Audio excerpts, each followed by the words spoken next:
Hi, Minesh Baxi here, and I love interviewing people who have not only succeeded, but now have decided to mentor and help other people as well. So we have Mr. Todd Palmer here. Todd, welcome. Thank you so much for having me. I'm happy to be here. Well, I know you're a busy man. You have a lot of things that you could be doing, but you chose to be here. So I really appreciate that. And I know your success story is amazing. So we want more and more people to hear about the story as well. So let's just start with a little bit. What should people know about Todd? Todd has achieved a few different things. So what would you like to tell people about Todd? Well, I think the thing I'm really most proud of is I was a single dad. I still am a single dad, I guess. And I helped raise my son. And he's now, he's going to be 29 in May. Wow. And he is going to be he is a CPA. And he just bought his first house. So I'm super proud of being his father. I'm now, my girlfriend has a 10-year-old daughter. And I'm working with kids for the first time in 19 years. So it really, I think, kind of brings it full circle from not being just an entrepreneur or CEO, but being a father, a role model, a parent, because there's really no such thing as work-life balance, I found. It's more like work-life integration and how can I bring all the facets of my life together? And that's what I'm teaching people today. That's amazing because I have the same philosophy. I don't believe in work-life balance either. Well, you just met my wife. You maybe met my daughter as well. Yeah, they were great. Yeah, exactly. I have my children and my family included. We homeschool. Oh, great. Okay. And I want them to be involved in everything I do because one of the things I feel is a challenge for a lot of people. Today is Valentine's Day, so it's one of the days to talk about is when the husband and wife are trying to balance their current career, their family life, and everything else. It becomes pretty tough to do that. And so much of that is really around how does the entrepreneur look at their lives? I know when I was growing my businesses and I was not fully present. And my son will tell the stories now about how I was really a difficult parent because I was so focused on growing the business. I was definitely that solo entrepreneur mindset. Even with a staff of 20 people, I had to be the rugged individualist. And for me, not having that awareness, it sounds like that you have, it created a lot of imposter syndrome for me.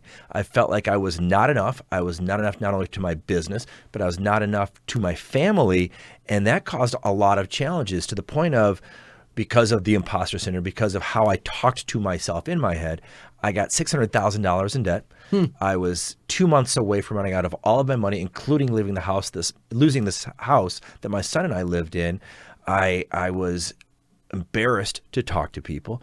Finally reached my bottom, reached out, hired my first coach, and he helped me look at the finances of the company because I really didn't know how to read them, but I didn't want to tell anybody that.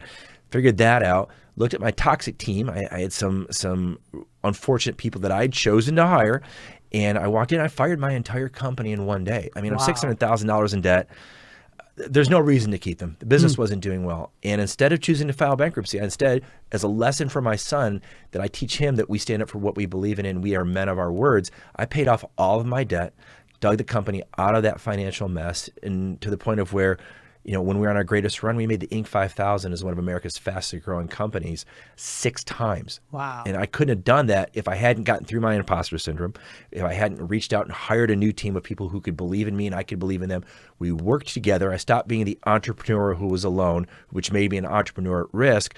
And I've transitioned that into working with authenticity, transparency, vulnerability with the new people. So that's what I'm teaching people today is that's a cautionary tale of where I was. Here's where you don't have to go. Let's get you to a different spot so you can get there more successfully, healthier, work-life integration, quicker, faster. Well, that's so true. Isn't it amazing? So congratulations for, first of all, sharing your story, because I think more and more people need to identify, because one of the challenges you and I always face is that we somehow believe others got it perfect. Well, it's like, it's like going to the networking events and the cocktail parties. Like, how you doing? Oh, I'm great. Reality is most of us aren't great, but we don't want to reach out and say that. So it's important that, we'll talk about, when we meet up in business networking events, the challenge around hiring, the battle for talent's real. I can't get enough people, but you're not going to want to tell people sometimes how bad it is in your head, how your business isn't growing, how your business is losing ground. Because that's embarrassing. Yes, that's challenging. The real opportunity within there is when you do tell people, hey, I could use some help.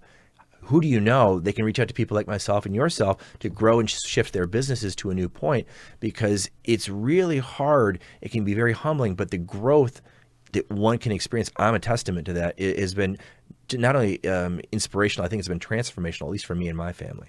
Well, that's amazing to hear. And I think the biggest mistake that I see in the culture today, especially for children to grow up, is there is no mentorship. Right. And we have colleges, schools, universities, teachers, professors, and so on and so forth, but they're not mentors. No. A mentor is a very different person. This is a person who understands you, who has a real interest in your growth as a person, as a professional, and can provide you that support system that is required. And I think, unfortunately, with the churning of system of so many people going to colleges and universities, there is no sense of mentorship available. And that's one of the reasons I closely work with my children, because I want to be that mentor and also provide them other people who I feel can be mentors in their lives. Well, the great thing about mentorship, to the theme of what I think you're saying, is a mentor wants the best for me as his mentee. That's a very good definition. And it's so important. Like when I work with my clients, I always tell my clients and their leadership teams, essentially, I'm the mentor of your business. And what I do is I'm here as a voice for the business, because the business doesn't have a voice.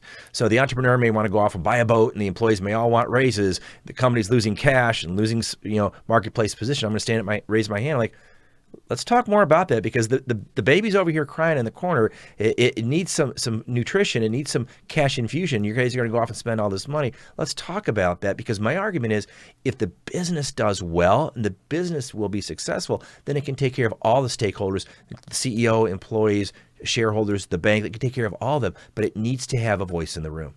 Very true. And I think you are saying it very well there as well. So what are some of the type of clients that you work with now? My real sweet spot has been, businesses between 800,000 and about 10 million. I do a program I call Inside Out. I work with the entrepreneur, get them working on themselves, get them understanding what's going on so they can then pass that into their business. Business is actually really simple. It's got cash, it's got strategy, it's got execution, it's got staff. What the hardest part is, the people who make all the conversations, all the choices, all the decisions around cash, strategy, staff, and execution. Getting them aligned, getting them all going in the right direction for the right reasons, tied to their core values, tied to their belief system, and getting their mission statement strong. That's the hardest part of my job and the most incredibly rewarding part of my job. Just a really quick story. I had a client.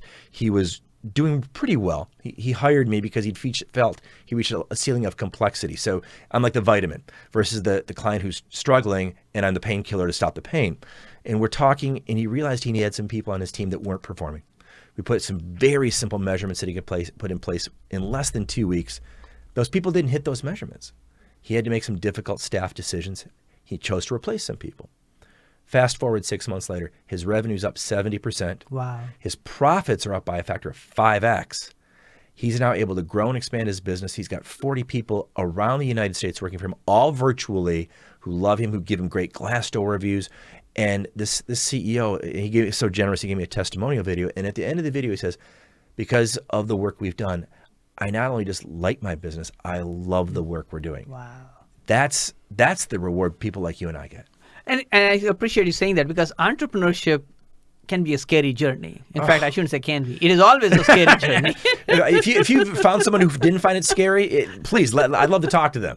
Yeah, because all those challenges you mentioned about not having enough cash, not having the right people in place, and so on and so forth. And it is obviously there is nobody who is going to bail you out. Here's what I did. I just relied so much on myself. I didn't want to ask for help because that's what I thought we were supposed to do. And the recognition and the realization is, like mentors, like coaches, like people who can assist us, they're available to us. Yes. And it was just, honestly, for me, it was a very pride-swallowing exercise.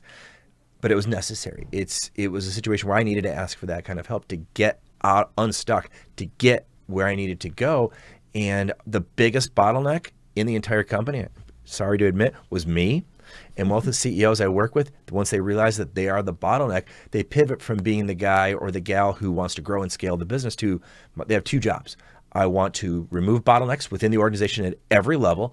And the second thing is I want to make it easy to work with us from a customer's perspective. And I want to make it easy for you to be an employee in my organization. How do I, again, going back to number one, remove all the bottlenecks? Once they shift that mindset, they scale, they grow, they have triple digit year over year pieces, but they've got to recognize it. And it often, pretty much every time, it started with the entrepreneur.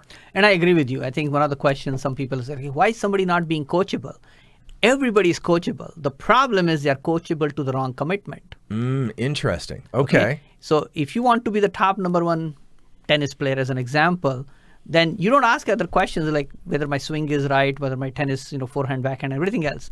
But if you're committed to, I want to be the number one, but before I want to continue the habits I have, the ego, the insecurities and everything else, I don't want to show what I'm at. And then the commitment is more to the ego than to the actual result. I love that. I tell my clients this constantly. Pride and ego don't care. No. They don't care.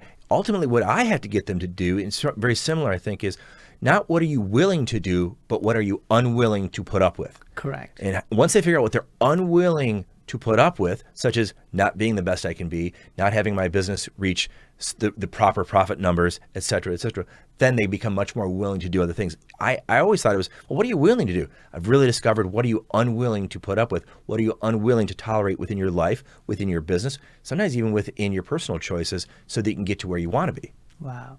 So good. So tell the entrepreneurs who might be listening, or people who have not been entrepreneurs but might be like, yeah, I would like to be an entrepreneur someday. What are some of the lessons you have taken away that obviously you teach your clients? I know we talked about a few things already, but how would you bottle that together for people to learn and say, hey, I can be a successful entrepreneur if I do these things? Well, I think there's two big takeaways I would say in the time we have is, one, figure out why you're doing it. I was fortunate. I worked with Simon Sinek about a dozen years ago before his books ever came out. Wow. And he helped me figure out what my why was. 2 years later, after working with him, came up to 2 words: improve lives. That's my why. And I improve lives in everything I do, whether I'm here today, I'm hoping someone gets a piece of value, or I'm in the line at the grocery store talking with someone, making small talk. How can I help them improve their lives? So that's the first part. I'd say every entrepreneur, message, yeah. Why are you here? Why are you doing this? And the second thing is, revenue, while it's important, is not nearly as important as profits. Focus on profits first. Mike Michalowicz has a great book about that called Profit First. Check that out. But it's profit first, and know why you're doing it. Check it out. It will funnel through. Both will join, and you will be successful. Isn't that true? I mean, again, most entrepreneurs focus on a lot of things, but not the key thing which runs their business, which is profit. Right. And if you make decisions based on your profit and balance sheets and stuff, you'll be further ahead because your decisions will have long-term implications very clearly built into that. So fantastic. So who are you looking to work with? What's success for you at this time? Well, for me, basically a great referral for me is any CEO or entrepreneur who's looking to either grow and scale their business and they reach a ceiling of complexity and they can't get through it, or the entrepreneur who's struggling and maybe they're losing space, losing ground.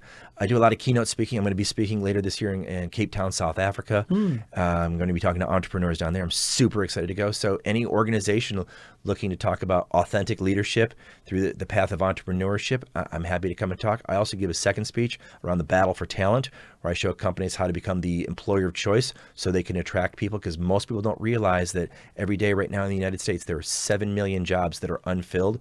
So as an employer, the employees have choices. Candidates have options. Become the employer of choice so people want to work with you.